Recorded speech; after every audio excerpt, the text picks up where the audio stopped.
Okay, so I'll start. Welcome everybody. My name is Johannes Wienke from Bielefeld University in Germany. And today I'm going to present to you how we're using Jenkins for our robotics research. To figure out where we are from and what we are doing, I'll start with a geographic introduction. So Germany is in Central Europe, and we're in the northwestern part of Germany. And more specifically, this is our university campus as it used to be like 1 year ago. And now there's a construction site for a new part of the campus. And on that construction site, we have a new research building for our robotics research where everything is centralized now. And I'm living in this building as a PhD student in the cognitive systems engineering group. And I'm doing software engineering for robotics, a bit of middleware development, and I'm doing the Jenkins support for one of our installations of Jenkins we have there. So the outline of my talk today, I will give you a short motivation of what we want to achieve, and this is integrated, replicable, and tested research systems. Then I'm going to explain to you how we get to the fact of integrated systems, which will be a kind of a journey. And once we have integrated systems, I'm going to explain how we can then functionally test these systems. So in order to explain to you what we're actually doing, I have a short video, which I'm going to play, which shows some of the platforms and things that we're doing. One of the core research areas we're doing is like motion intelligence, where we try to find out how robotic manipulators have to work in order, for example, to open the jar, like in this demonstration, or how to train a model of such an bionic elephant trunk as a robotic arm.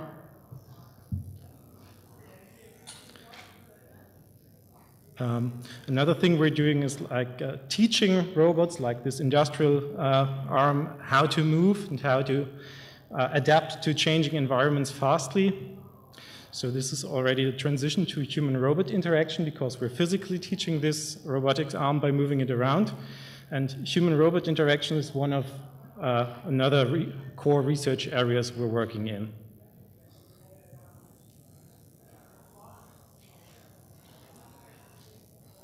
And you can see some examples of this here. For example, we also have virtual agents, which should do gesturing and interaction, for example, as one research topic.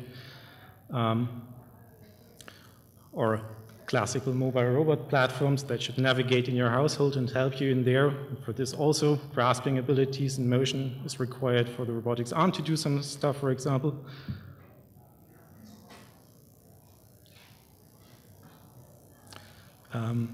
And one of the key aspects we're trying to follow in this research is that the systems should learn by interacting with their users. So like in here, learning where to point or to grasp, for example. And another scenario we are working on is like having a robot inside a museum explaining paintings to the visitors there.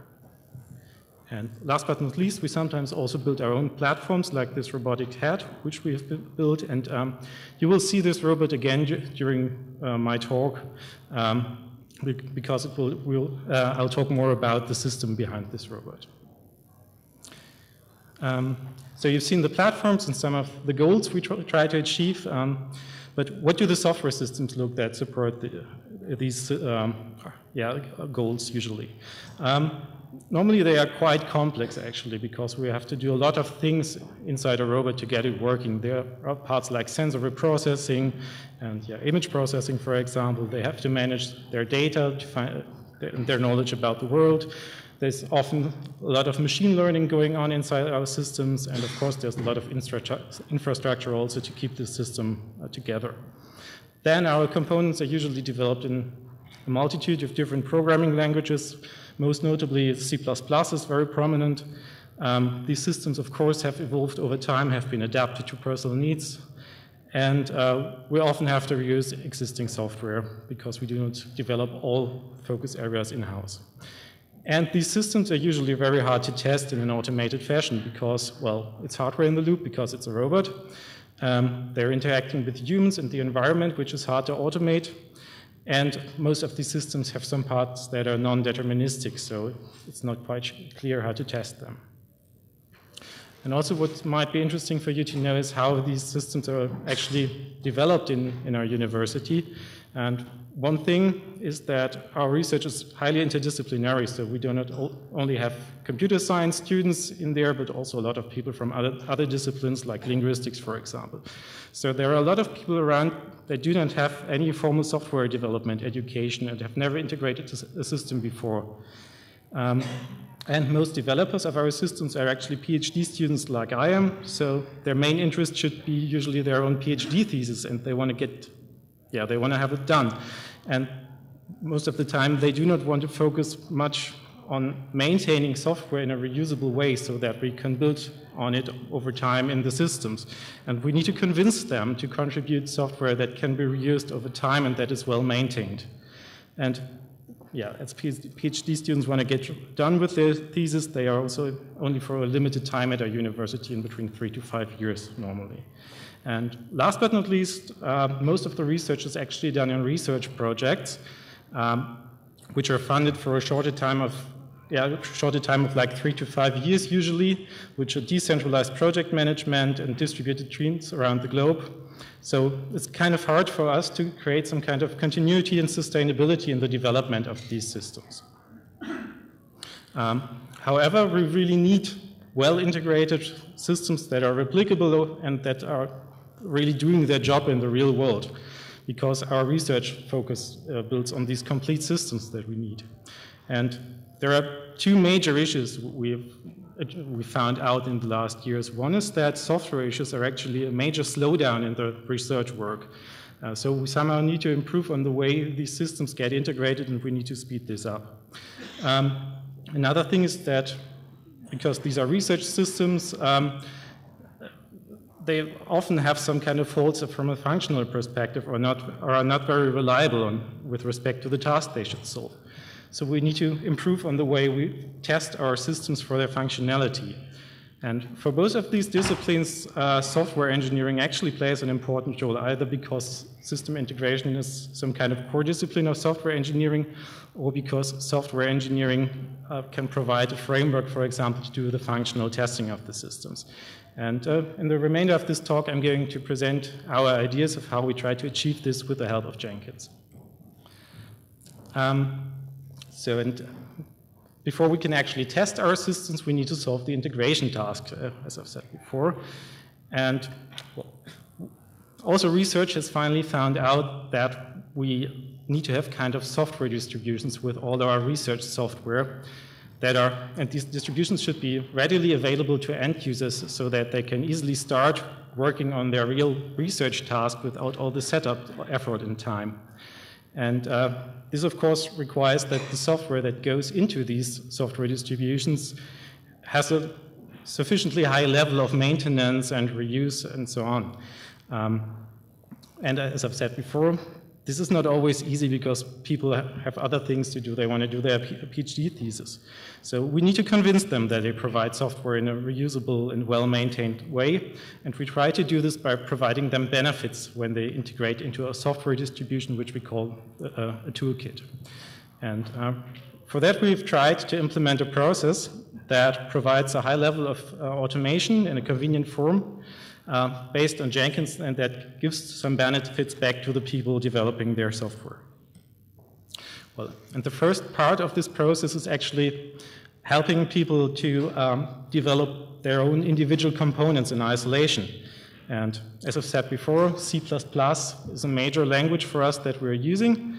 And we've already been at this conference 2 years ago, and at that time we had finally figured out how to really use C++ inside Jenkins with all these little problems that could appear. And the most important issue we had was actually to build projects that are relocatable. That means once they are compiled and archived, for example, in a zip archive, that they can be moved to any place in the file system, be unzipped again, and are still in a usable form. Because this is essentially necessary to decouple jobs in Jenkins with the scheduling mechanism. So if I have a downstream job and it needs some upstream software, one way in Jenkins you can solve this is by copying the artifacts from the upstream project into the downstream project and use them there, and they are suddenly in a different location in the file system. And yeah, we've solved this problem for us quite well now, and this is pretty stable now since 2 years. So I won't repeat all the stuff we've been telling 2 years ago. I can answer questions, of course, later on. But today I'm going to present to you how we structure our jobs around these principles we've developed. So first of all, this is like the jobs for one library we are developing, and you see we've split our jobs up by versions. And then, without any suffix, these are our main build jobs that do the continuous building and testing of the software to give instant feedback to the developers. Unfortunately, we had to provide them also for Windows and Mac, and there are too many differences to put this together into one like big multi-configuration project. Then we have separate jobs for packaging our components, for example, for Debian packages, because this requires different compiler settings and shouldn't slow down the build process of the usual development jobs, which should give instant feedback.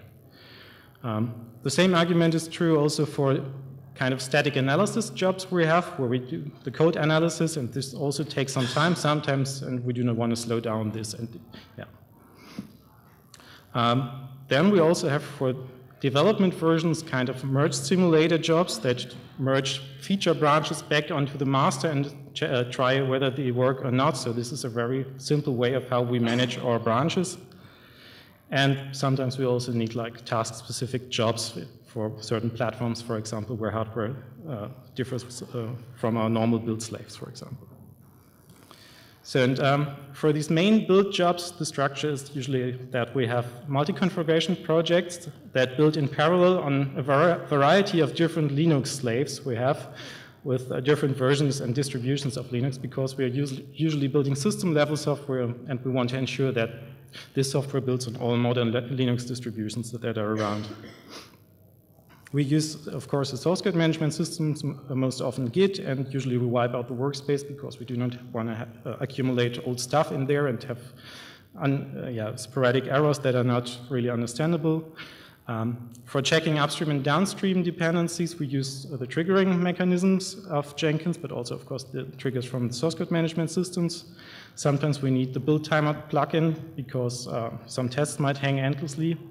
And to get artifacts between the jobs that are related upstream and downstream, we use the copy artifacts plugin. And this is the point where we really need these relocatable projects, because otherwise they do not work anymore once they are copied down to the downstream project. Then for the build steps, we usually use just bash build steps where we have the freedom to do what we need. And then we use a lot of reporting plugins like the warnings plugin and so on. For the packaging jobs, we have also integrated warnings parsers for the packaging tools, like a Lintian parser, for example, and we use publish over SSH in order to upload the generated packages to our packaging server. And for the static analysis jobs, we use whatever we could find basically for static analysis plugins in Jenkins that work with C++, like slog count with a warnings plugin and so on. So this setup is basically quite stable since 2 years, and we're quite happy with that. And we think for our work, it has enough features that we need. One thing that bothers us a bit is the scalability, because we are building in parallel on all kinds of different Linux distributions and build slaves, and you can see it on the right side. Once this library I've shown you before is triggered, you see that the load on our server gets quite high because of the parallel build on all different slaves. And we do not really know so far how to deal with that and maybe how to improve the scheduling situation, because the artifacts we generate are usually coupled to the slave they have been built on because of the different distributions we're using.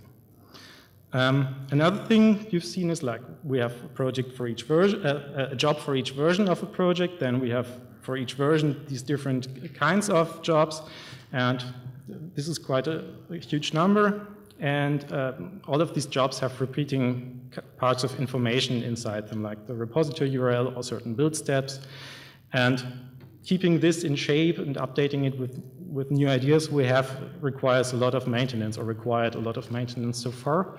And we have an idea how to solve this, which I'm going to present soon.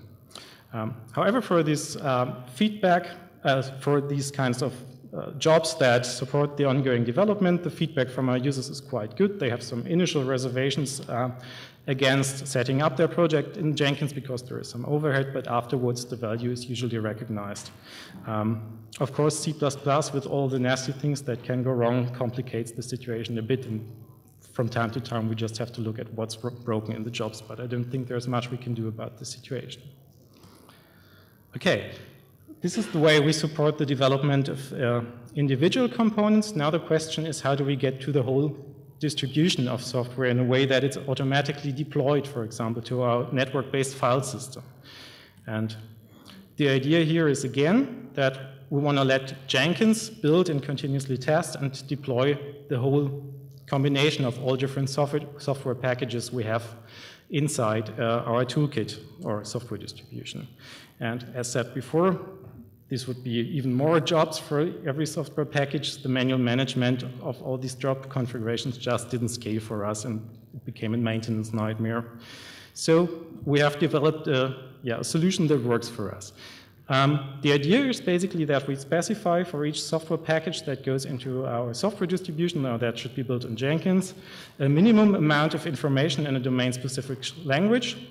And then we have a generator tool that uses this information and builds based on templates some kind of jobs that can then be deployed onto Jenkins. In detail, it looks as follows. On the left side, you see basically what goes into the tool. First of all, there are different kinds of templates for different projects and jobs we need to build. So for example, if it's a C++ project that we're building, we want to have certain kinds of jobs, and we, for example, want to have CMake build step in that. And this is specified in the different templates we have. Then we have the information per project in the domain-specific language file, and most important is, where's my mouse, the repository location and the versions. Because you see, this is really a minimum of information we want to provide, and this, for example, doesn't suffice to detect what upstream and downstream projects are required, so what are the relations between the software packages. In order to get this information and prevent that users have to specify everything manually again, the generator tool also automatically parses the repository of the project and uses some heuristics to find out, for example, the dependencies, the authors, or the license files of the different projects. And by that, we can really reduce the amount of information people have to provide in the DSL. And based on this information, the templates are instantiated that we've specified before, and in the end, we end up with jobs that are then deployed onto Jenkins using the API. So we end up with a list of jobs for our toolkit distribution, and what's not solved so far is now how to trigger this in a reliable way. So how do we decide which job needs to be built after which other job in the most efficient way? What's available in Jenkins is the triggering support from upstream and downstream projects. So once an upstream project has finished a build, it can trigger the downstream project to build.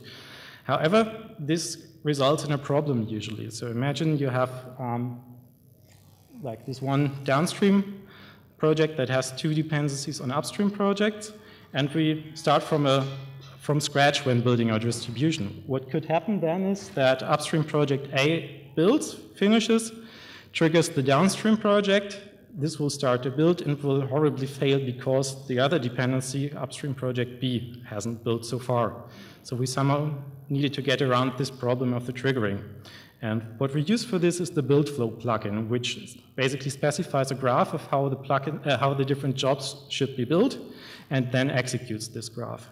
And this graph is generated automatically from the dependency information we have in our job generation tool. And on the bottom, you can see the graph we have for one of our distributions. And here on the top left, you can actually see the connections between different jobs inside our distribution and how the dependencies are specified in there.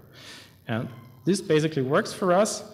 There are some minor issues we have with this approach. One is that the rendering of the graph inside the browser is really slow, so I had to wait like 1 or 2 minutes for Firefox to render the graph you see on the bottom, which is not so nice. And also we would like to assess the status of the whole build after everything, all jobs have been triggered, in order to find out whether did everything build correctly or is there one project that failed. And so far what we have to do is we have to iterate all jobs manually, which is some kind of work you have to do. So maybe we could improve on that in the future. Okay, now that we've triggered all our jobs, they have installed their software to the local Jenkins file system. And for our setup, it's like that Jenkins operates in a demilitarized zone, so it's not accessible from our usual desktop computers we have. And what we then do is we have a cron job that synchronizes continuously the newly built Toolkit distribution from the Jenkins server back into our local network file system.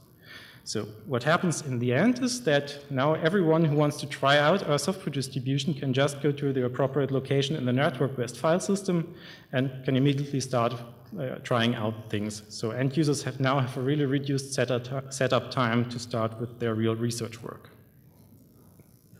Yeah, and this was basically possible because we now have a scalable approach with the generation tool to build up our job structure and all these different jobs that are needed, and we could really reduce the maintenance effort. And also these jobs are now much more consistent, so it's easier to understand for each job what's going on. And also it's replicable across new Jenkins instances. And we decided to use an external tool and not a solution inside Jenkins because, well, maybe sometime in the future it might be that there are other solutions, who knows, and this will survive. Of course, I don't hope this for Jenkins. So we can now build and integrate these distributions of software together. And now that we have integrated software distributions and systems, we can finally think about the aspect of how to test these whole systems from a functional point of view. So do they do their job in the real world or not? And this is actually a very crucial part of our robotics research, because in the end we need to find out whether the things we thought work or do not work. But it's actually not very easy, because one thing is that it's quite hard to actually tell, does a robot do its job or not? So for one person, it might be sufficient if the robot answers a question in a dialogue in 1 second. Another says, well, it's a hard task. The robot might also take 30 seconds. So the first thing is that people most often do not really agree on whether the robot does the right job now or not. And the situation right now is that these kind of system tests are actually carried out manually most of the time. This is usually a high effort. You have to start up the robot, arrange the environment, start all the software, do the tests, interact with the robot usually. And because this is such a high effort, these tests are usually done very infrequently. And these tests are also hard to replicate or compare, because every time someone does this, it's done in different ways. So, for example, the startup times might vary, the environment might be set up in a different way, and this, in the end, we have results from the test that are not comparable against each other. And this is a problem for us. And also, it's really hard to do the functional testing in an automated way, as I've said before, because we have the hardware in the loop. So how to deal with that? Because generally hardware is an inherent part of a robot system, so we cannot throw it away, basically. We have to deal with it. However, hardware costs some money. It's mutually exclusive, so only one person can work with a robot at a time, usually. It can even be damaged when you try out your new software, because the robotic arm might crash into the body and some joints might break, or it's already broken if you have bad luck, so you cannot even start your testing because the hardware needs to be repaired. And still, it's hard to integrate into the automated testing system. So how could we deal with that? And a usual way that's done is to use simulation techniques to replace the real hardware. But the question for simulation is always, how accurate is it? Does it really perform like the real world? And usually it does not. And we had the idea to try this out for this robot FloBI once, to find out whether the simulation we have developed really works. And in this case, what we did is we put the real robot next to a laptop, put the simulation next to a laptop, and then had some test orchestration going on the laptop. And as we have been using Jenkins before, we thought, okay, why not try this out with Jenkins? So start up all the system components that are required for the simulation, do the triggering of the movements the robot should do the analysis of what the robot is doing and the simulation and so on. And all this was triggered in this example by Jenkins. Yeah, you can see how the robot and the simulation move in parallel. And on the top right, you see again the kind of jobs that were used for this experiment. And what you can easily see is that you do not have a real understanding of what's actually going on in the system test just from a flat list of jobs. Because what's actually going on is much better visualized in the figure at the bottom with all the different steps that are executed, the points in time where error checking needs to be done, branching, and so on. So getting an overview from this flat job list is really a problem, and so it's not a very good approach for us, what we found out. Also, Jenkins was probably never meant for this. So as seen, the coordination and understanding is not easy. With the build flow plugin with a graph could have improved the situation slightly here. But the most important issue we had with this approach is that timing cannot be predicted well in Jenkins because we have the scheduler for the different jobs and it decides when and where to execute a job. And you cannot say, well, I need this job to be started immediately in a very reliable fashion. However, we still would like to use Jenkins, of course, for all these functional tests because besides these issues, it provides a very good basis for this with all the notifications, the automatic triggering of the test, archiving of history, and so on. So what we found out from this initial experiment of functional testing is, well, our simulation works, luckily, but the Jenkins setup we had for this experiment was just too complicated for further functional testing of whole systems in the end. So we came up with the idea that we need a solution outside of Jenkins that allows us to specify this kind of functional system tests, but can then be integrated into Jenkins afterwards to get back all the automation and the reporting features of Jenkins. And the general requirements for this solution were, of course, that developers should easily be in the situation that they can design structured and replicable tests that execute in a transparent and deterministic fashion where the orchestration is clear of the different steps of the tests and that are in the end repeatable and comparable, what we didn't have so far as a situation. And this also means that the environment that is used in order to start up all the different components of the systems need to be specified explicitly because some environment variables might also influence what's going on, for example. And the solution should then do all the automatic system startup and tear down and to do the verification of the results. And in the end, just say, well, the test worked or it didn't work because of this and that. And of course, it should be easy to use. And despite the fact that we try to build a software distribution for our research work where all our systems should be built on, there are still some platforms that we're using that come prepackaged with some kind of software that we have to use with them. So we needed a solution that is generally applicable, independent of any kind of framework for the robot, and also that should work on different platforms. And in the end, it should integrate into Jenkins again. And the method we came up with to specify these tests are finite-state machines, which basically specify a deterministic execution order of different steps across time. And I'm going to explain a bit how our tests for system functionality are now structured. Basically, we could identify two phases that should always be available in a test. One is the run phase, shown at the top, where the system is executed in generating some kind of logging files and results. And the second phase is an assessment step, where we then analyze the generated log files on whether the system did its job or not. And before all of this, there's of course some kind of test initialization specifying the environment and so on. And for the run phase of the system, of course, the user has to specify what has to be done in this phase. So the user has to specify which programs to execute, here indicated in red, and how the system can find out whether these programs executed successfully, because only in case each step is successful, the test can continue, otherwise it's already clear that we have an error. So the user needs to specify the components and their execution order and timing for the run phase, and the user has to do the same for the assessment step, where then the generated log files and so on are analyzed, and this is of course also task specific.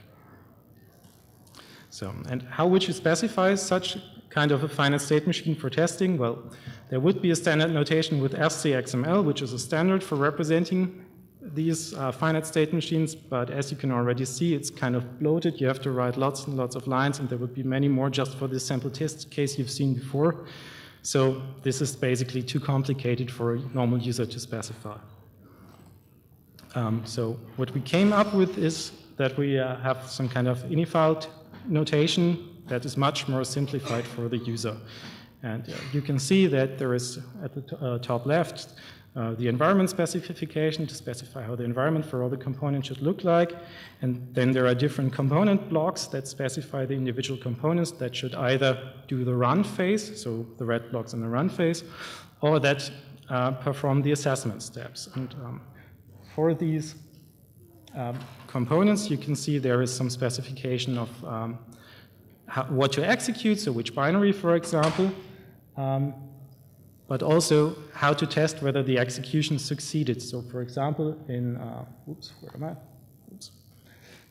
in this case, we're checking by PID whether this component is still alive after some specified time, and we're also doing a check for the output of the component. So did it output something to standard out, in that case, started core service, for example. And yeah, the same is then also used for the assessment components on the right side. And in the end, the user only has to specify in a very lightweight syntax of how these individual components are then composed into the execution graph. And so what should be started after what, and which assessment step should be done after which step. So, and as a proof of concept that this really works, I show a short video. In the console, you can see the system called FSMT running, which now already started in the run phase. The simulation for a dummy robot in this case, also some movement generation for what the robot should be doing, and well, some plotting window for manual analysis in this case. And yeah, you can see it's doing this, then it's waiting some time for the run phase to do some more things so that we can generate enough logging output to analyze in the end. And after some time, it will tear down the system through the assessment phase and in the end indicate whether everything worked out or not. On the one hand by exit status, and on the other hand by generating XML output that can then be parsed by Jenkins. So all of this is implemented in Python with an SCXML execution engine in the background. So what we do is we parse these ini files I've shown before and project them back to SCXML. The Python runner does all the timing in a correct way, and the environment setup, and everything's automated. And the solution is actually not coupled to robotics specifically, but only motivated by the requirements of robotics. And we have then integrated it back to Jenkins, and this is the way we do functional system testing. And actually, it already has external users, for example, in the Strands project, which is an EU-funded project where they try to operate this robot on the right side, where it's patrolling some environment. So, what have I shown? First of all, I've shown how we do our usual development support for C++ projects, how the jobs structure around this. Then I've shown how we use a generation tool to build whole system distributions in a scalable way, and how we then, based on these distributions, can do functional testing with the FSMT tool. And for all of these steps, we're using Jenkins to automate this. And besides this, just a short list of things I wanted to mention. First of all, we're very happy about the LTS release line now because it's much more stable now when we're doing updates. We've noticed that for Jenkins, the web interface sometimes gets really slow, mostly caused by plugins, and this should be somehow tested in a better way. We're still not very happy with the scalability and scaling and scheduling of our native projects, so we do not know how to solve this ultimately, and we would like to have support for multiple LDAP servers for authenticating users, which is required for us. So that's it. Thank you very much.